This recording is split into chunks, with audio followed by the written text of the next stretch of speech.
मेमना स्वर्गीय सियोन पहाड़ पर खड़ा है और उसके साथ ये 1,44,000 लोग भी खड़े हैं। आज भी यही प्रश्न हमारे सामने में है कि वो मेमना सियोन पहाड़ पर खड़ा है और उनके साथ 1,44,000 लोग भी खड़े हैं। ये 1,44,000 लोग कौन हैं? इसके विषय में मसीह जगत में बहुत विवाद है। There is great dispute in regard to this. Who are those 1,44,000 people standing on the mountain Zion with the lamb of God?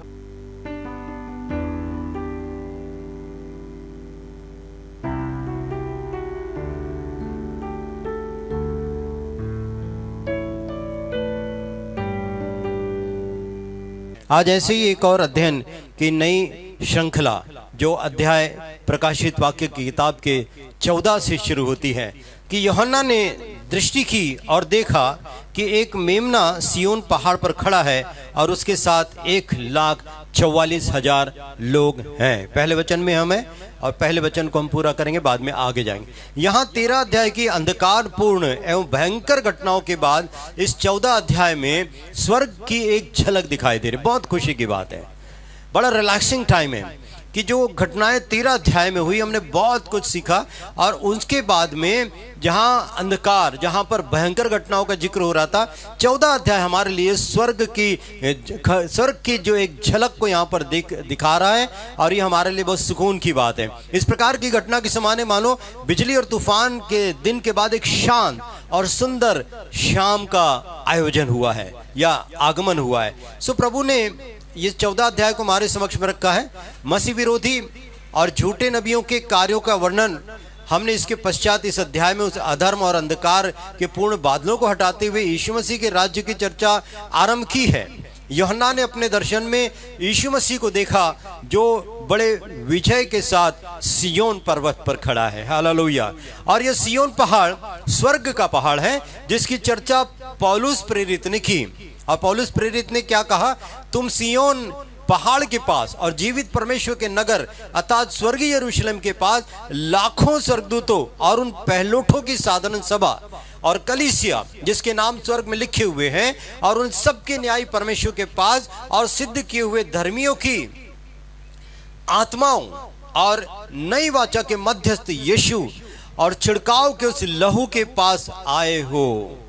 एक बड़ी लंबी फेरिस्ट जो है यहाँ पर पौलुस दे रहा है और कहता है उस लहू के पास आए हो यीशु के, और जो हाबिल के लहू से उत्तम बातें कहता है। इब्रानियों की किताब में है, हम 12 अध्याय 22, 23, 24 वचन को हमने पढ़ा है। मेमना स्वर्गीय सियोन पहाड़ पर खड़ा है और उसके साथ ये 1,44,000 लोग भी खड़े हैं।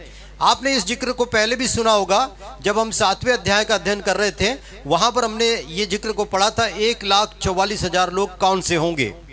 आज भी यही प्रश्न हमारे सामने में है कि वो मेमना सियोन पहाड़ पर खड़ा है और उनके साथ 1,44,000 लोग भी खड़े हैं। और जो मैं इस विषय में आपको बताना चाहता हूं कि ये 1,44,000 लोग कौन हैं, इसके विषय में मसीह जगत में बहुत विवाद है। There is great dispute in regard to this. Who are those 1,44,000 people standing on the mountain Zion with the lamb of God? परमेश्वर के मेमने के साथ खड़े हैं। ये कौन है, इसके विषय में बहुत विवाद है।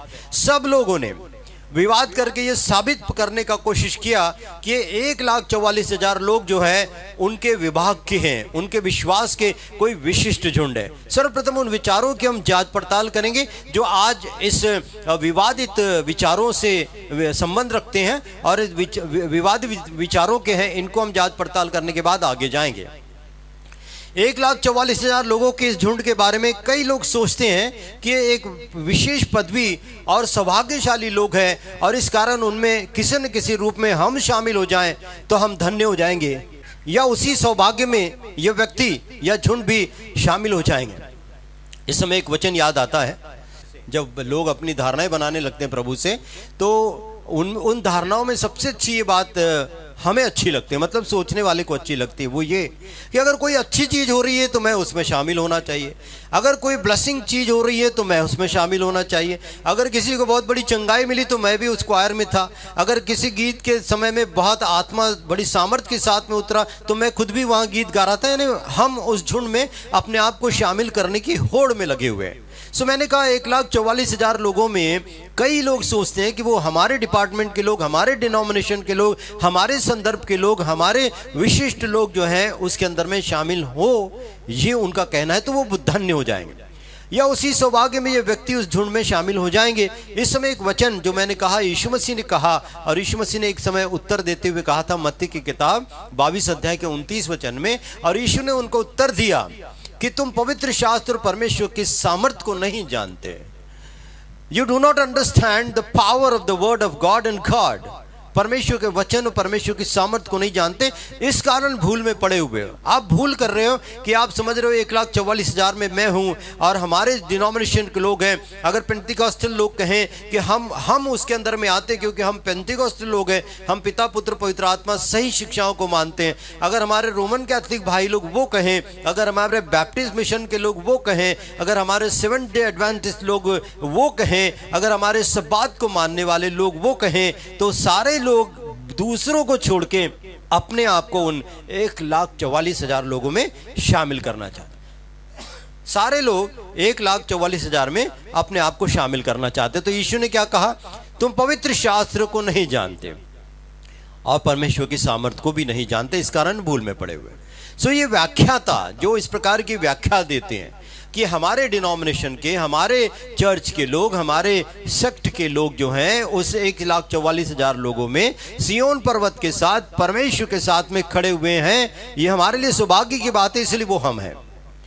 रसल धर्म के लोग और यहोवा साक्षी, जिसको हम यहोवा विटनेस कहते हैं, रसल धर्म और यहोवा साक्षी के लोग जो कहते हैं कि वो 1,44,000 उनके लोग हैं जो यहोवा विटनेस को मानते हैं। वे कहते हैं कि ये उनके विभाग के सिद्ध लोग हैं। अब सिद्धता किस बात से मापी जाती है? सिद्ध लोग हैं, इसलिए वो प्रभु के साथ में ये कहते हैं यहोवा विटनेस वाले लोग।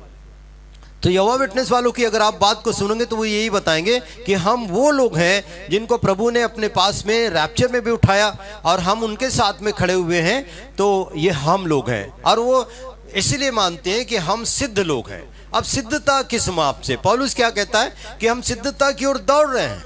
इसका मतलब है पृथ्वी पर रहकर कोई सिद्धता को प्राप्त नहीं करेगा, लेकिन सिद्धता की तरफ हम दौड़ते चले जा रहे हैं। सबात मिशन वाले कहते हैं कि जो मसीह जन सबात को मानते हैं वो 1,44,000 लोगों में शामिल होंगे। व्यवस्था विवरण 5 अध्याय 15 के अनुसार सबात मानने की आज्ञा परमेश्वर ने किसको दी? इजराइलियों को दी। इजराइलियों को आज्ञा देने का कारण कि परमेश्वर ने उन्हें मिस्र की गुलामी से बचाया था, इसीलिए वो सबात को माने, ये परमेश्वर ने उनके लिए नियम बनाया था। लेकिन मसीह लोग ना तो मिस्र की गुलामी में रहे, न ही परमेश्वर ने उन्हें मिस्र से छुड़ाया। इस कारण हम गुलामी से बचे हैं, तो वो हम आत्मिक अर्थ में हैं। इस कारण हमें इजराइलियों की किसी भी मान्यता से कोई संबंध नहीं है। इसीलिए सबात मानकर इस झुंड में शामिल होने का विवाद जो है बड़ा विचित्र है कि हम सबात मानने वाले लोग हैं, इसलिए हम 1,44,000 लोगों में हैं। ये बड़ा विचित्र कल्पना है। फिर सीपीएम और टीपीएम वाले भी लोग जो हैं वो कहते हैं कि वो 1,44,000 लोग जो हैं उनमें के पवित्र लोग हैं जो सब कुछ त्याग करके संपूर्ण जीवन पवित्रता से बिताते हैं। वे कहते हैं उनके बीच में वे लोग जो प्रेरितों के समय में रैप्चर में प्रभु के साथ उठा लिए गए, अंत तक स्थिर रहकर सिद्धता को प्राप्त करते, केवल वे इस झुंड में शामिल है और वे मसीह की दुल्हन है। कितनी विचित्र विचित्र बातें, कल्पनाएं लोग ढूंढ करके निकाल रहे। देखिएगा, अभी हमने सीपीएम और टीपीएम वालों की कल्पनाओं को सुना कि वो कहते हैं कि वो पवित्रता का जीवन बिताते हैं और इसीलिए अंत तक जो है स्थिर हैं हम, और प्रेरितों के समय से जो रैप्चर तक के जितने लोग स्थिर रहे हैं वो सिद्धता को प्राप्त कर लेते हैं। मैंने कहा, पौलुस ने कहा हम सिद्धता की ओर दौड़ रहे हैं। पौलुस ने कहा कोई भी सिद्ध नहीं है, हम अभी दौड़ रहे हैं, हमारी कोशिश जारी है। एक विचित्र कल्पना यहाँ पर भी है। अगर हम सीपीएम और टीपीएम फेथ के लोगों की बात को अगर थोड़ी देर के लिए सोचना शुरू करें, तो मैं आपको बताना चाहता हूँ कि इसके विचार से उनके खुद के प्रचारक, मतलब सीपीएम और टीपीएम फेथ के लोग जो है उनके खुद के प्रचारक और प्रचारिकाएं जो फेथ होम में रहते हैं वे इसके योग्य हैं, और उनमें से कितने इस सिद्धांत के अनुसार सही रूप में सिद्ध होंगे, ये चीज परमेश्वर जानता है, वे खुद भी जानते। शिक्षा के अनुसार वे अपने विभाग यानी डिनोमिनेशन के साधारण लोगों को भी दुल्हन के पद से वंचित कर रहे हैं, ऐसा बोलकर कि दुल्हन, मसीह की दुल्हन के जो एक हमारे लिए सौभाग्य परमेश्वर ने दिया हुआ है कि यीशु मसीह के हम दुल्हन हैं, इस शिक्षा से भी उनको जो है वो वंचित कर रहे हैं। क्योंकि वो कहते हैं कि वो मेमने के साथ पर्वत पर खड़े 144 लोग, 1,44,000 लोग हैं जो हम लोग हैं, और इसलिए रैप्चर तो हो चुका है, तो वो मसीह की दुल्हन में भी अपने लोगों को शामिल नहीं कर पा रहे हैं इस विचार की वजह से। 1,44,000 लोग कलीसिया के लोग है ही नहीं। वे कौन से लोग हैं? वे इजराइल के 12 गोत्रों में से मुहर लगा करके अलग किए गए लोग हैं। 7वें अध्याय में जब थे, मैंने आपको बताया था इजराइल के 12 गोत्र में से 12 गोत्रों में से प्रत्येक गोत्र में से 12,000 लोग, इसलिए 144,000 लोग जो हैं अलग किए हुए हैं और उनके ऊपर में मुहर लगाई गई। पालासीर लोरी ने भी अपने लिए कुछ सिद्धांत को तैयार किया और उन्होंने उस झुंड में अपने लोगों को शामिल करने का प्रयास किया। उन्होंने कहा कि लोग चंद्रमा में उतरने के बाद 3.5 साल तक जितने लोग उनके झुंड में शामिल हुए, उनमें यह अंक जो है 1,44,000 लोगों का है, मतलब हम लोग हैं, बाकी लोग नहीं है। तो इस प्रकार के लोग नाना प्रकार की शिक्षा और गलत धारणाओं में फंसे पड़े हुए हैं। इसलिए मैंने कहा कि हम पहले इस विचार को देखेंगे कि क्या ये विचार जो यहाँ पर है कि मेमने के साथ सियोन पर्वत पर अर्थात स्वर्ग के पर्वत पर 1,44,000 लोग हैं, तो मैंने आपके समक्ष में बहुत से विचार लोगों के रखा हूं।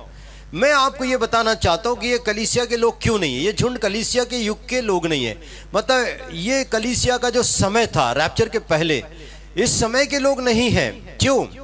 कलीसिया के युग के बाद, मतलब रैप्चर होने के बाद में एलिया और मूसा प्रचार करने के स्वरूप में विश्वास करने वाले ये 1,44,000 लोग केवल यहूदी लोग हैं जो नए विश्वास में मूसा और एलिया के प्रचार के वजह से आए हैं, जिन पर परमेश्वर के दूत के द्वारा मुहर लगा दी जाती है और उनके माथे पर भी मुहर लगा दी जाती है और उनकी संख्या भी बताई गई है कि 1,44,000 लोग हैं। प्रकाशित वाक्य की किताब 7 अध्याय 1 से 10 वचन तक। प्राचीन काल में माथे पर मुहर लगाना 5 बातों का संकेत होता था। हम थोड़ा सा इसको भी देखेंगे क्योंकि आपके मन में एक विचार आया होगा कि स्वर्गदूत ने माथे पर मुहर क्यों लगाई। और मैं हमेशा कहता हूं कि अपने वचनों में कब, क्यों, कहां, कैसे, इन प्रश्नों को अगर आप डालेंगे नहीं तो आपके वचन की सिद्धता या संपूर्ण ज्ञान में आप नहीं पहुंच पाएंगे। क्यों मुहर लगाए? प्राचीन काल में मुहर लगाना 5 बातों का संकेत होता था। इससे जो है अधिकार का बोध होता है, अधिकार का। इस युग में उस युग में बहुधा दास पर मालिक के नाम की छाप लगाई जाती। जो दास पहले खरीदे और बेचे भी जाते थे, आपको याद होगा मिस्र के जमाने में, गुलामी के समय में, तो उस समय में मालिक जो होता था, उनका खरीदार, उसके जो गुलाम होता था उसके माथे पर उस मालिक के नाम की छाप लगाई जाती थी। इससे यह अर्थ है कि ये जो लोग खड़े हैं ये परमेश्वर के जन जो है, मेमने के और परमेश्वर पिता के लोग हैं, क्योंकि उनके ऊपर में स्वर्गदूत ने मुहर लगाई है। दूसरी बात, मुहर लगाने का उद्देश्य कि इससे भक्ति और निष्ठा का बोध होता है। मैं कौन हूं? आई बिलोंग्स टू गॉड, क्योंकि मेरे ऊपर में माथे पर मुहर लगी हुई, मैं खुदा का हूं। सो मेरी भक्ति खुदा के प्रति, मेरी निष्ठा उस स्वामी के प्रति, उस मालिक के प्रति, ये भी जो है उसका भी बोध होता है। कभी कभी सैनिक भी जो है अपने सेनाध्यक्ष के नाम की छपाई अपने हाथ पर लगा लेते हैं। आपने देखा सेना में जो वर्दी पहनते हैं, उनके वर्दी पर यहाँ पर इंडियन आर्मी या सामने में इंडियन आर्मी करके लिखा होता है। इससे क्या होता है? सेना के प्रति भक्ति और निष्ठा का जो है सबूत मिलता है और उनको पता चलता है कि I belongs to army of India. So ये भक्ति और निष्ठा की बात है। इस प्रकार से इस प्रथा का अर्थ ये है कि 1,44,000 लोग मेमने के और पिता के एकनिष्ठ भक्त हैं, इसीलिए उनके ऊपर में मोहर लगी है, क्योंकि वो खुदा के भक्त हैं। उन्होंने एलिया मूसा का प्रचार सुनकर विश्वास किया है। अब तीसरी बात, मुहर माथे पर क्यों? इससे सुरक्षा का बोध होता है। जिन पर मुहर होती है वे अपने मालिक के द्वारा सुरक्षित रखे जाते हैं। मुहर से यहां पर भी तात्पर्य है कि वे भारी क्लेश से निकलते हुए भी परमेश्वर के द्वारा से सुरक्षित रखे जाएंगे। ये वो मुहर बोलती है, ये वो मुहर बोलती है। चौथी बात, माथे पर मुहर क्या बोलती है? इससे निर्भरता का बोध होता है, निर्भरता, I am dependent on someone. अरब देश में शेख जो होते थे वो अपने ऊपर निर्भर होने वालों को एक चिन्ह लगाते थे, जैसे वे ऊंटों पर भी एक चिन्ह लगाते थे कि वो ऊंट जो है वो उनके, तो एक पहचान का चिन्ह वो शेख अपने ऊंटों पर भी लगाते थे, ऐसे वो जो है अपने ऊपर निर्भर रहने वालों पर, लोगों पर भी लगाते थे। इसका अर्थ ये निकलता है कि ये जन मेमने और पिता के प्रेम और अनुग्रह पर पूरी तरह से निर्भर थे।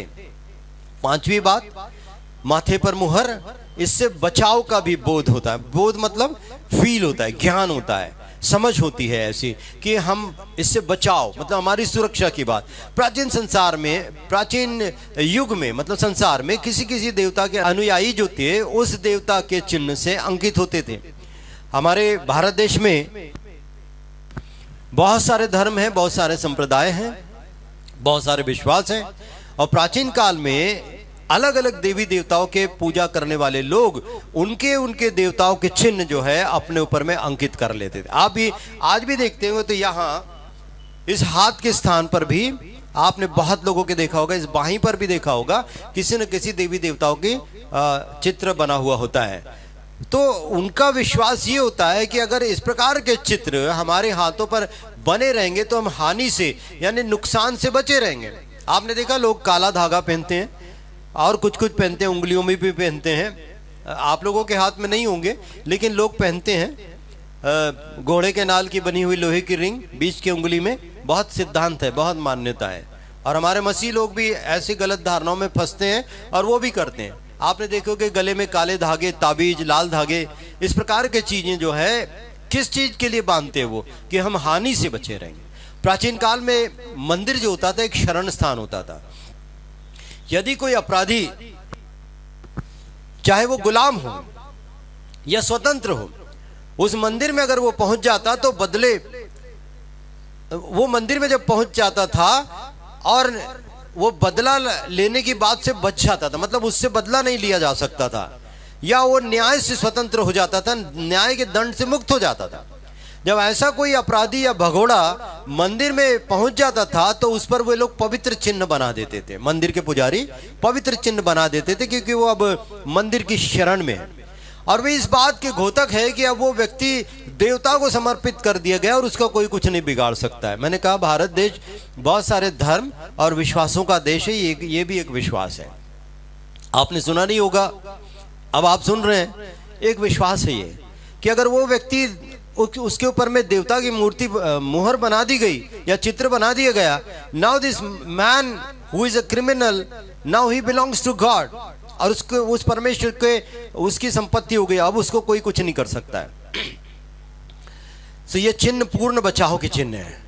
इस अर्थ में अगर हम चाहते हैं तो मेमने के साथ जो लोग हैं जिन्होंने यीशु मसीह के द्वारा अपने आप को पूर्ण रूप से परमेश्वर के लिए सौंप दिया, वो सदा के लिए सुरक्षित हैं। इस प्राचीन काल की घटना को हमने यहाँ पर अंकित किया, लेकिन परमेश्वर अपने लोगों पर अपनी मुहर लगाता ही है। कलीसिया के विश्वासियों पर परमेश्वर की मुहर क्या है? इफिसियों की किताब 1 अध्याय 14 वचन, कलीसिया के विश्वासियों पर पवित्र आत्मा के द्वारा से मुहर लगाई जाती है विश्वासियों पर, और ये मुहर हमारे लिए एक सुरक्षा है, हमारे लिए एक बचाव है, हमारे लिए निर्भरता है, हमारे लिए भक्ति और निष्ठा का केंद्र है, हमारे लिए अधिकार की बात है, हमारे लिए बचाव की बात है। सो परमेश्वर हमारे ऊपर में एक मुहर लगाता है जो पवित्र आत्मा के। भारी क्लेश के दिनों में भी उस समय के विश्वासियों पर दूतों द्वारा मुहर लगा दी जाएगी। 1,44,000 लोग कौन है? ये प्रश्न पर हम विचार कर रहे हैं। चलिए हम थोड़ा और आगे जाएंगे। कलीसिया के सदस्य या कलीसिया के अंदर से विशेष विजय प्राप्त करने वाला भी कोई नहीं है उन 1,44,000 लोगों में। फिर ये लोग कौन है? प्रकाशित वाक्य की कई बातें एक ही स्थान पर पूरे वर्णन के साथ में कहीं कहीं आई है, कहीं कहीं एक ही स्थान पर नहीं आई, तो उसका जिक्र जो दूसरे विभागों में मिलता है। जैसे यहाँ पर ये 1,44,000 लोगों का जिक्र 7वें अध्याय में 2 प्रकार के झुंड में दिखाया गया है। 7वें अध्याय के 1 से 8 वचन तक पढ़ते हैं तो 1,44,000 लोग जो मुहर लगाए गए लोग हैं, और दूसरा झुंड कौन सा है? 9 वचन से 17 वचन तक के अगर आप पढ़ते हैं तो एक बड़ी भीड़ जिसकी गिनती करना मुश्किल है। ये 2 ग्रुप है वहां पर। प्रकाशित वाक्य के 7 अध्याय में ही 2 ग्रुप का वर्णन है। एक ग्रुप जो है 1,44,000 लोगों का, और दूसरा ग्रुप 9 वचन से 17 वचन में एक बड़ी भीड़ जिसकी गिनती करना मुश्किल था। यहाँ ये स्पष्ट शब्दों में लिखा है कि पहला झुंड यहूदियों में से और दूसरा झुंड अन्य जातियों में से अलग किए गए लोग हैं। 7वें अध्याय में हम 1 वचन से 8 वचन तक अगर पढ़ते हैं, सिर्फ ये वर्णन किया गया है कि ये 1,44,000 लोग स्वर्गदूत द्वारा मुहर लगाए गए लोग हैं, और यह भी कहा गया है कि 12 गोत्रों में से 12,000 के हिसाब से मुहर लगाई गई थी, और वे परमेश्वर के दास हैं, परमेश्वर के लोग हैं। इससे बढ़कर उनके बारे में 7 अध्याय में कोई वर्णन नहीं है, लेकिन 12 अध्याय में थोड़ा सा और ज्यादा ज्ञान दिया गया है, और वहां लिखा गया है कि अर्थात वे इजराइल राज्य के अंदर एक जन्म के द्वारा बाहर आने वाले लोग हैं, और वे एकाएक स्वर्ग पर उठा लिए जाते हैं ताकि लाल अजगर से बचे। मैंने कहा एक स्त्री जो प्रसव की पीड़ा से चिल्ला रही थी और उसके सामने एक अजगर खड़ा हुआ था कि वो जब बच्चे को जन्म देगी तो उसको निगल ले, और मैंने आपको बताया था वो स्त्री जो है वो स्त्री इजराइल है, और ये बच्चे जो जन्म ले रहे हैं एलिया और मूसा के विश्वास में जो नए लोग विश्वास में आए हैं प्रचार से, ये वो बच्चे हैं जो नया जन्म लेते हैं, और ये इजराइल राज्य के अंदर एक ही जन्म के द्वारा से बाहर आए हुए, एक ही विश्वास से बाहर आए हुए, और अचानक स्वर्ग पर उठा लिए जाते हैं ताकि लाल अजगर से बच जाएं। लेकिन यहाँ 14 अध्याय में 1 वचन से 5 वचन तक जहां हमने पढ़ा, वर्णन आया है कि वे मेमने के साथ सियोन पर्वत पर खड़े हैं, और इस प्रकार इनके बारे में समझने में कठिनाई नहीं कि ये लोग भारी क्लेश के समय मूसा और एलिया के प्रचार के फलस्वरूप बचे हुए लोग हैं। रिजल्ट क्या निकला हमारे डिस्कशन का? ये वे लोग हैं जो एलिया और मूसा के द्वारा से बचाए गए लोग हैं, और 1,44,000 की संख्या में हैं नए जन्मे विश्वासी। अब हम थोड़ा सा आगे चलते हैं। वे मेमने के साथ सियोन पर्वत पर खड़े हैं। अब हम इसके ऊपर में चर्चा करेंगे कि लोग कौन हैं, ये तय हो गया। जब लोग कौन है ये तय हो गया, तो अब वो पर्वत पर खड़े, इस बात पर हम चर्चा करेंगे। उनके खड़े रहने की स्थिति से हम ये समझ सकते हैं कि वो कलीसिया के लोग नहीं हैं। वे दुल्हन की पदवी को प्राप्त नहीं कर रहे हैं, बल्कि वे दासों के स्थान को ही प्राप्त कर रहे हैं, क्योंकि दुल्हन रैप्चर में पहले उठा ली गई है, उसके बाद महाक्लेश का समय और 3.5 साल के दूसरे हिस्से में एलिया और मूसा का प्रचार, तो ये लोग कलीसिया के लोग नहीं हैं, और इसीलिए वो दुल्हन की पदवी उनको नहीं है, वे दासों के स्थान पर है। इसीलिए कलीसिया के विश्वासियों के बारे में लिखा है कि वो मसीह के साथ बैठेंगे। यूहन्ना की किताब 14 अध्याय 3 वचन में लिखा हुआ है कलीसिया के बारे में कि वो कि कलीसिया के विश्वासी जो है मसीह के साथ बैठेंगे। इसका यह अर्थ नहीं कि हम पूरे अनंत काल में हाथ बांध करके बैठेंगे, बल्कि इसे मसीह के साथ दुल्हन के रूप में हमारी पदवी को प्रकट करने के लिए प्रयोग किया जा रहा है। दूल्हा दुल्हन के साथ बैठेंगे, ये हमारा मसीह के साथ में जो उच्च पद है उसको प्रकट किया गया है कि हम विश्वासी मसीह के साथ बैठेंगे। यानी हमारा जो स्टेटस है, हमारा जो लेवल है वो क्या है? यीशु मसीह के साथ बैठने मतलब उसके बरोबरी का उच्च पद हमको दिया गया है। चलिए दूसरे वचन में आते हैं 14 अध्याय के। हमने पहले वचन की बात की, दूसरे वचन में बात करेंगे। और यहाँ पर लिखा हुआ है कि स्वर्ग से मुझे एक ऐसा शब्द सुनाई दिया जो जल की बहुत धाराओं और बड़े गर्जन का शब्द था, और जो मैंने सुना वह ऐसा था मानो वीणा बजाने वाले वीणा बजाते हो, और वे सिंहासन के सामने चारों प्राचीनों के सामने मानो एक नया गीत गा रहे हैं, और उन 1,44,000 जनों को छोड़कर जो पृथ्वी पर से मोल लिए गए, वो गीत कोई सीख नहीं सकता था, वो गीत कोई सीख नहीं सकता था। यूहन्ना ने स्वर्ग में एक शब्द को सुना, और वो शब्द बहुत सी जलधाराओं के समान, गर्जन के समान एक शब्द था। ये एक गीत के समान था जो वीणा बजाने वालों की वीणा के समान सुनाई दे रहा था। यह भाग परमेश्वर के शब्द के साथ शुरू होता है। यूहन्ना क्या कहता है उस शब्द के बारे में? वह शब्द जल की बहुत सी धाराओं के समान था। आपने कभी पानी के फाउंटेन्स देखे होंगे, आप कहीं पिकनिक स्पॉट पर गए होंगे, बहुत ऊंचाइयों से पानी गिरता है तो एक बड़ा शब्द होता है। इस वर्णन से परमेश्वर की शक्ति का बोध होता है कि एक बड़ी शब्द जल की धारा के समान आवाज आ रही है, शक्ति का बोध होता है। पर्वत से आती हुई जल धाराओं में जबरदस्त शक्ति होती है, और चट्टानों को भी फोड़ देती है।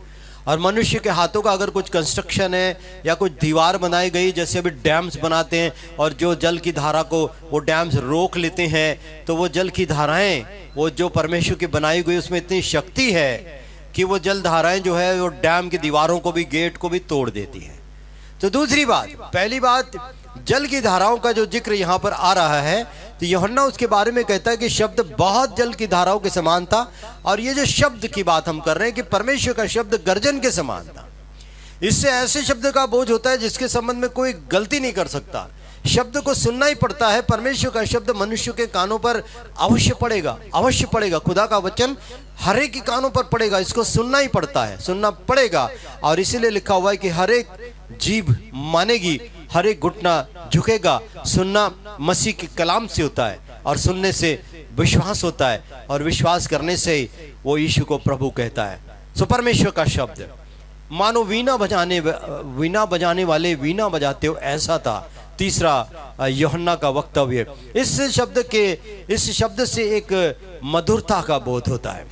संगीत में बड़ी मधुरता होती है और उसकी बड़ी शक्ति, बड़ी प्रभावक शक्ति होती है, बड़ी इन्फ्लुएंशियल पावर होती है म्यूजिक के अंदर में। सो ये शब्द यूहन्ना को जो सुनाई आ रहा है, वो कहता है वीणा बजाने वालों की तरह। इसके पहले उसने कहा गर्जन की तरह है, और उसने इससे पहले कहा बहुत सारी जल की धाराओं की तरह है। वो एक ही शब्द को जो आवाज वहां पर सुन रहा है उसको डिस्क्राइब कर रहा है। तो तीसरी बात वो कह रहा है कि बड़ा मधुरता उसके अंदर में थी और बड़ी उसके अंदर में प्रभावी शक्ति थी। अब संगीत में बड़ा पावर होता है। आपने वर्शिप के विषय में अगर सेमिनार और क्रूसेड्स या वचन को सुने होंगे, पढ़े होंगे, तो आपको ये बात मालूम है कि संगीत में बहुत ताकत होती है। संगीत की ताकत, दाऊद के संगीत से शाऊल का जो विक्षिप्त मन था उसको चैन मिलता था। शाऊल को एक दुष्टात्मा सताता था और दाऊद वहां पर आकर के वीणा बजाता था, और जब तक वो वीणा बजाता था वो शैतानी ताकत उससे दूर रहती थी। बड़ा प्रभाव होता है संगीत में। यरीहो की दीवार उस जय जयकार के नारों के साथ टूट गई। बड़ा प्रभाव होता है संगीत के अंदर में। सो संगीत बहुत प्रभावशाली होता है। दूसरे भी अनुभव अगर हम आत्मिक क्षेत्र की भी अगर छोड़ दें, तो केरला में एक फार्मर था, मॉडर्न फार्मर था, वो बहुत साल पहले की बात है। उसने जो है अपने खेत में हर जगह साउंड के स्पीकर्स लगाए, चारों तरफ साउंड के स्पीकर्स लगाए, और वो फसलों को संगीत सुनाता था। फसलों को संगीत सुनाने से क्या होता था, उसकी फसल जो है पहले से मुकाबले में इस बार संगीत सुनाने की वजह से बहुत ज्यादा हुई। ये उसका कहना था, ये उसका रिसर्च था। उसके बाद इस पर बहुत सारे रिसर्च भी हुए। लोग कहते हैं कि संगीत सुनकर के गाय दूध भी ज्यादा देती है, मुर्गी अंडे भी ज्यादा देती है, पेड़ फल भी ज्यादा देते हैं। विशेष रूप से संगीत स्वर्ग में सुनाई देता है। हमारे जो संगीत होते हैं, जो हम परमेश्वर की आराधना के संगीत की बात कहते हैं, वो स्वर्ग में सुनाई देता है। और इस गीत के बारे में एक और बात है कि यह गीत मेमने के साथी, मतलब मेमने के साथ कौन था, 1,44,000 नए विश्वासी, वो ही सीख सकते थे। इसमें एक चित्रंजन सत्य है, मतलब एक प्रूव्ड फैक्ट है। ये क्या सत्य है, यदि मनुष्य को सीखना है तो उसको एक विशेष प्रकार का व्यक्ति बनना पड़ेगा। अब बात सही है, अगर आपको संगीत सीखना है तो आपको किसी न किसी गुरु का चेला बनना पड़ेगा, और चेला बनने की क्वालिटीज भी अपने आप में डेवलप करना पड़ेगा, तभी आप संगीत को सीख पाओगे। तो मनुष्य को अगर कुछ सीखना है तो विशेष प्रकार का व्यक्ति बनना पड़ता है। अगर एक 60 साल का व्यक्ति है, एक 25 साल के म्यूजिक टीचर के पास में अगर वो जाता है तो उसको शिष्य उसका बनना पड़ेगा, स्टूडेंट उसको बनना पड़ेगा, एक विशिष्ट व्यक्ति जिसको कहते हैं विद्यार्थी बनना पड़ेगा, जब भी वो सीख सकता है। सो मेमने के साथी जो गीत सीख सकते थे क्योंकि विशेष प्रकार के अनुभव से गुजरे थे, उन्होंने दुख सहा था, वे बड़े क्लेश से होकर के आए थे, उन्होंने मसीह के लिए दुख उठाया था। कुछ पार्ट ऐसे होते हैं जिंदगी में जो केवल जो दुख और शोक से ही व्यक्ति सीख सकते हैं। कुछ लेसन ऐसे होते हैं, कहते हैं जिंदगी एक बड़ी पाठशाला है, और लोग कहते हैं यहाँ पर सब कुछ सीखा जा सकता है। और लोग ये भी कहते हैं कि कुछ लोग ठोकर खाकर ही सीखते हैं, कुछ लोग गिरकर ही चलना सीखते हैं। बच्चे जब छोटे होते हैं तो चलना सीखने के पहले बहुत बार वो गिरते भी हैं और गिर के ही चलना सीखते हैं। सो जो दुख उठाते हैं, कुछ पाठ, कुछ लेसन्स ऐसे होते हैं कि व्यक्ति दुख और शोक में ज्यादा सीखता है। जब दुख हमारे ऊपर में आता है, वजह कुछ भी हो जिसकी वजह से हमारे ऊपर में दुख आया, बीमारी आई, पैसे का अभाव आया, तकलीफें आई, तो हम उसमें से कुछ सीखते हैं तो बड़े आसानी से सीख लेते हैं। शोक और दुख से कटुता और क्रोध उत्पन्न हो सकता है। शोक से और दुख से कटुता मतलब क्रोधी समझ लीजिएगा, और दुख उत्पन्न हो सकता है, क्रोध उत्पन्न हो सकता है, परंतु इनमें से एक विश्वास और शांति और नया गीत भी तो उत्पन्न हो सकता है। ये बात ये 1,44,000 लोग कह रहे हैं जो वहां पर गीत को गा रहे हैं, और उनके अलावा कोई सीख नहीं सकता। अब मिस्र की गुलामी की बात करते हैं। कठोर परिश्रम के बाद जब इजरायलियों ने लाल समुद्र पार किया तो वो गीत गाने लगे। क्यों? क्योंकि वो बड़े क्लेश, कठोरता और दुख में से गुजरे थे। जो दुख में से गुजरता है, क्लेश में से गुजरता है, वही गीत गा सकता है। 1,44,000 लोग इज़राइल के एंटीक्राइस्ट के वजह से जो सताए गए, भगाए गए, दुखी हुए, वो लोग जो 1,44,000 लोग मेमने के साथ सिय्योन पर्वत पर खड़े हैं, अब उन्होंने कुछ सीखा है। वो एक गीत गा रहे हैं, एक गीत गा रहे हैं जो दूसरा कोई नहीं गा सकता। सो कई बार हमने कहा कि दुख में से गुजरते हुए गीत गाना मुश्किल भी हो जाता है, लेकिन उसमें से निकलने के बाद जो है गीत गाए जा सकते हैं। जैसे इजरायली लाल समुद्र में से जा रहे थे तो घबराहट में थे, कब पानी बंद हो जाएगा, क्या हम डूब जाएंगे, समुद्र है, नदी नहीं है तो बहुत बड़ी है, बहुत देर तक चलना है, तो अपनी घबराहट में भाग रहे, अपने सामानों को, अपने लोगों को उठाए जा रहे हैं, तो वहां पर गीत गाना तो मुश्किल है। मतलब कठिन समय में तो गीत नहीं, लेकिन उसके बाद तो गीत गाए जा सकते हैं। यहूदी राष्ट्र जब बाबुल में रहे तब उन्होंने गीत नहीं गाए। उनको जब बंधवा करके ले गए तो उन्होंने गीत नहीं गाए, वहां उनसे उन्होंने आनंद मांगा। और आनंद कैसे मांगा? भजन संहिता की किताब 137 अध्याय 3 और 4 वचन। कैसे आनंद मांगा? उन्होंने कहा, सिय्योन के गीतों में से, सिय्योन के गीतों में से हमारे लिए कोई गीत गाओ, सिय्योन के गीतों में से हमारे लिए गीत गाओ, ये उनसे कहा गया। तो यहूदियों ने, अब बाबुल के लोग इनको ले गए और उनसे कहा गीत गाओ, तब यहूदियों ने क्या कहा? उन्होंने उनसे क्या कहा? वो जो लोग परमेश्वर के थे, उन्होंने कहा, हम यहोवा के गीत को पराये देश में क्यों करके गाए। तो ये गीतों की महिमा, 137 अध्याय 3 और 4 वचन। लेकिन जब वे यरूशलेम को वापस आए तो गीत गाते हुए आए, और जब वे यरूशलेम की ओर जाते थे तो पर्व मनाते थे तो गीत गाते हुए आते थे। और इसलिए भजन संहिता में आपको यात्रा के गीत के शीर्षक के साथ में बहुत सारे भजन मिलेंगे।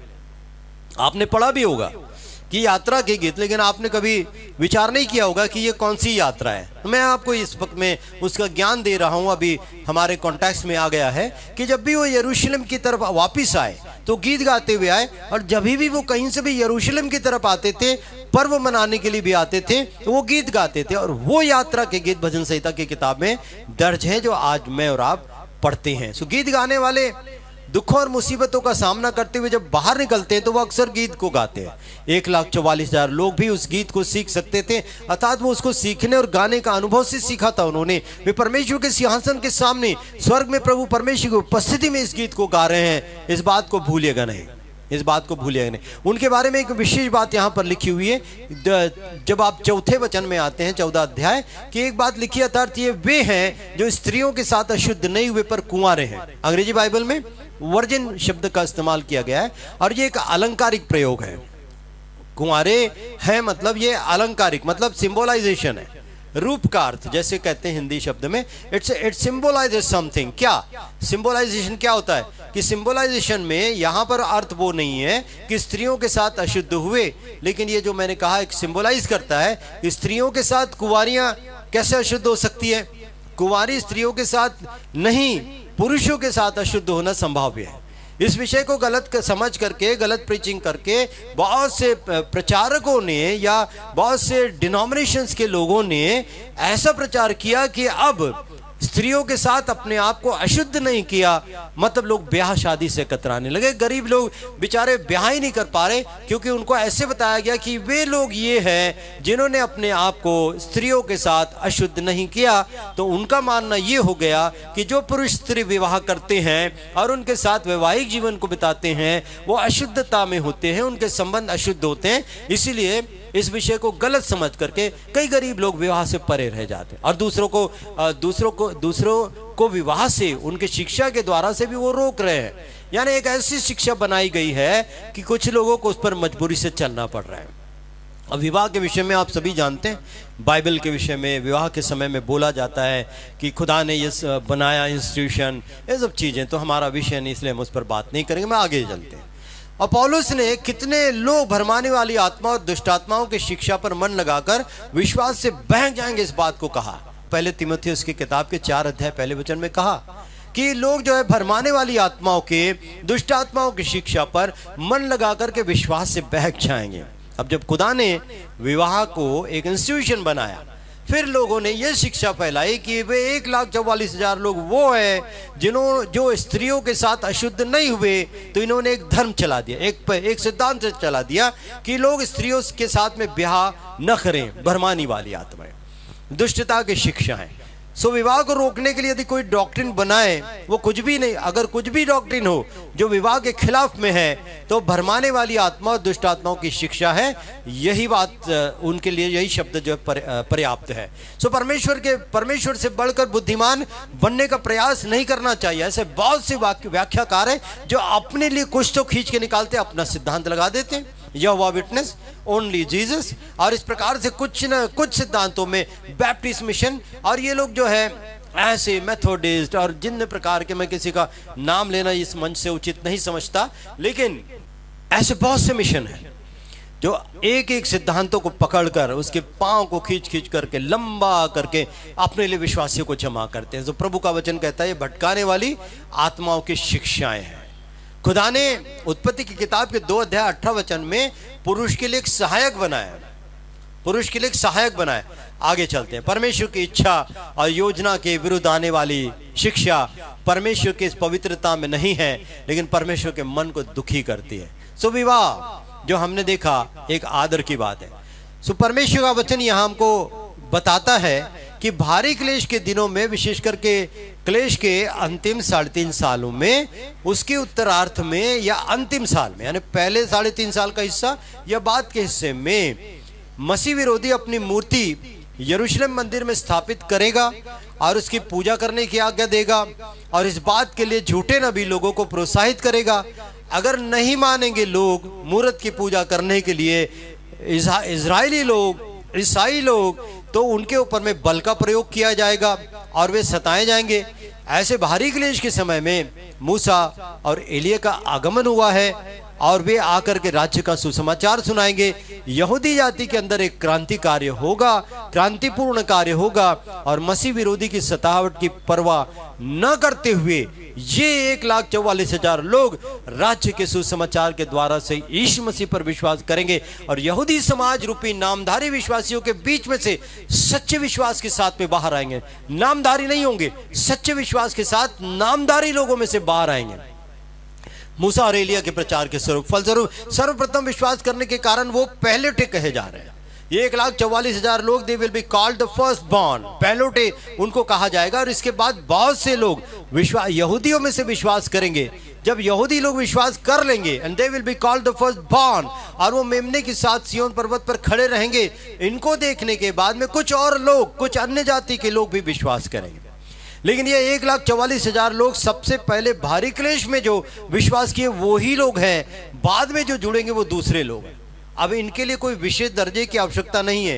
ये भारी क्लेश के समय विश्वास करने वाले विश्वासी है जिनको दुल्हन की पदवी हासिल नहीं है, दुल्हन का श्रेय हासिल नहीं है। दुल्हन का श्रेय किसको मिलेगा?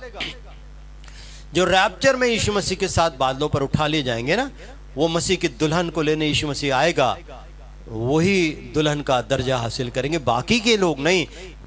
क्लेश के समय, एलिया मूसा के प्रचार के समय उनको दुल्हन का दर्जा नहीं, दास का ही दर्जा हासिल है। सो उनके बारे में ये लिखा हुआ है कि वे जहां कहीं मेमना जाता था उसके पीछे हो लेते थे, जहां कहीं मेमना जाता था उसके पीछे हो लेते थे। और मसीह होने की सबसे सरल परिभाषा यही है कि मसीह वो है जो यीशु मसीह के पीछे चले। मेरे पीछे आ, यह आदेश केवल यीशु मसीह के ओठों पर रहता है, और यीशु मसीह इसलिए अपने विश्वासी को एक ही कहता है, मेरे पीछे आ। इस आदेश को उसने फिलिप्पुस को दिया था, यूहन्ना की किताब 1 अध्याय 43 वचन। मत्ती को दिया था, मरकुस की किताब 2 अध्याय 14 वचन। एक धनवान सरदार को दिया था, मरकुस की किताब 10 अध्याय 21 वचन। और पतरस को भी यही आदेश दिया था, यूहन्ना की किताब 21 अध्याय 18 से 22 वचन। मौलिक रूप से यीशु मसीह का जीवन का निरंतर जो है मसीह लोग जो है अनुकरण करते हैं। मसीह कौन है? जो मौलिक रूप से मसीही जीवन में यीशु मसीह का निरंतर अनुकरण करते हैं। और मैंने कहा इन 1,44,000 लोगों के विषय में 3 बातें यहाँ पर प्रभु ने कहा है, हम उनको वचन में हमको देखने को मिलती है। उसको सुन करके हम यहाँ पर बंद करेंगे। अगली बार हम एक नए विषय के साथ में अध्ययन को शुरू करें। यूहन्ना इन 1,44,000 लोगों के विषय में 3 बात कर रहे हैं कि वो कहता है कि वे परमेश्वर और मेमने के लिए पहला फल है। मैंने आपको बताया because they will first believe upon the kingdom, gospel of kingdom preached by Elijah and Moses, इसीलिए उनको पहला फल कहा जा रहा है। तो वो मेमने के प्रथम फल है और परमेश्वर के प्रथम फल है। और प्रथम फल जो होता है किसी भी चीज का बहुत श्रेष्ठ भाग होता है। आपके घर में अगर बागान है, आपके पेड़ में चीकू लगे, आपके पास केले के फल है, अगर वो पहले वो फल लग गया, अनार लग गया, कुछ भी फल लग जाए, तो ये आपके लिए बहुत श्रेष्ठ बात होती है। सबसे पहले 2-4 ही क्यों नहीं लगे, वो आपके लिए बहुत श्रेष्ठ बात होती है। तो वो आपके लिए बहुत उत्तम बात होती है। तो ये फल आने वाली फसल का पूर्व स्वाद और उसका प्रतीक होता है। क्या होता है? अगर आपने जब थोड़े से फल लगते हैं, एक फल को निकाल करके अगर टेस्ट किया, तो बाकी फसलें इस साल या आने वाले सालों में आने वाली है, उसका पूर्व स्वाद ये प्रथम फल में ही देखने को मिलता है और यही से बताया जाता है। सो ये 1,44,000 लोग भारी क्लेश के समय में समस्त विश्वासियों में से प्रथम फल या तो सर्वश्रेष्ठ भाग है जो परमेश्वर को चढ़ाया जा सकता है। इनमें प्रत्येक जन उस आने वाले समय का पूर्व स्वाद है जब सारी दुनिया परमेश्वर को समर्पित हो जाएगी। तो दे will B testing like these people, इनके जैसा उनका स्वाद होगा। विश्वास में अटल, क्लेश में डगमगाएंगे नहीं, कितना भी सताया जाए झुकने वाले नहीं है, टूटने वाले नहीं है। ऐसी फसल आने वाले दिनों में भी आएगी। ये बात यहाँ पर यूहन्ना इन लोगों के विषय में कह रहा है, ये 1,44,000 लोगों के विषय में कि परमेश्वर और मेमने के प्रथम फल है। दूसरी बात उनके मुख से कभी झूठ नहीं निकला था। हमने जो पढ़ा 5 वचन तक, उनके मुख से कभी झूठ नहीं निकला था। अब यहाँ पर धर्मशास्त्र में एक अत्यंत प्रिय विचार है। भजन की किताब के 32 अध्याय के 2 वचन में एक बात लिखी है और वहां पर क्या लिखा हुआ है? क्या ही धन्य वह मनुष्य, परमेश्वर के दासों का वर्णन करते हुए कहता है कि जिनके मुख से छल की बात कभी नहीं निकली। यशायाह की किताब 53 अध्याय 9 वचन में भी यही बात लिखी है कि जिनके मुख से छल की बात नहीं निकलती, जिनके मुख से कभी झूठ नहीं निकलता, वो धन्य लोग हैं। सो ये लोगों के मुख से कभी झूठ बात नहीं निकली। आगे के वचन में सपन्या की किताब का 3 अध्याय 13 वचन में भी लिखा है, इजराइल के बच्चे हुए लोग, फिर थोड़े वचनों को करके, न झूठ बोलेंगे न उनके मुख से छल की बात निकलेगी। हम कपट और आडंबर को बहुत बुरा मानते हैं। कपट जो है बुरी चीज है। हम चाहते हैं कि हमारे मित्र हमारे साथ में ईमानदार रहे, हमारे रिश्तेदार हमारे साथ में ईमानदार रहे, और हमारे रिश्तेदारी में और मित्रता में जो प्रेम होता है उसमें लल्लो पत्तों की बातें का कोई स्थान नहीं होता है, सच्चाई होती है। जैसे आप सच्चे दोस्त चाहते हैं, मसीह भी सच्चे साथी चाहते हैं। ना उनके मुख से छल की बातें नहीं निकलना चाहिए। और एक अंतिम बात उनके बारे में लिखी गई कि वो निर्दोष है। और निर्दोष शब्द के लिए यूनानी शब्द में एनोनमस एक शब्द है, ये मूलतः बलिदान का शब्द है। परमेश्वर के लिए बलि चढ़ाने के लिए निर्दोष पशु को चढ़ाने की आज्ञा थी, उसके संबंध में यह निर्दोष शब्द का उपयोग किया जाता था। विश्वासियों के लिए निर्दोष शब्द का प्रयोग बार बार हुआ है। इफिसियों की किताब 1 अध्याय 4 वचन, कुलिसियों की किताब 1 अध्याय 22 वचन, कलीसिया को भी निर्दोष होना चाहिए, इफिसियों की किताब 5 अध्याय 27 वचन। और यीशु मसीह के लिए भी निर्दोष और निष्कलंक मेमना इस शब्द का इस्तेमाल हुआ है। हमें जीवन मिला है कि हम इस परमेश्वर के लिए एक भेंट और एक बलिदान के चढ़ावे के रूप में अपने आप को अर्पित करें। अपने आप को, खुद को चढ़ाओ, अपने आप को। और परमेश्वर का वचन कहता है ये 1,44,000 लोग भारी क्लेश में भयंकर कलंकित और दोषपूर्ण परिस्थिति में परमेश्वर और यीशु मसीह के लिए निर्दोष बने रहे, निर्दोष बने रहे। और वे मसीह विरोधी के दोष में शामिल नहीं हुए और वो परमेश्वर मेमने के लिए बिल्कुल अपने आप को अलग करके रखा। चलिए यहाँ पर अपने अध्ययन को हम यहाँ पर विराम देते हैं। अगले अध्ययन में हम 3 स्वर्गदूतों की घोषणा जो 14 अध्याय के 6 वचन के आगे हैं, हमने 5 वचन हमारे कंप्लीट कर लिए, परमेश्वर का धन्यवाद। हम 6वें वचन से 3 स्वर्गदूतों की जो घोषणा है उसके विषय में आने वाले रविवार को सीखेंगे।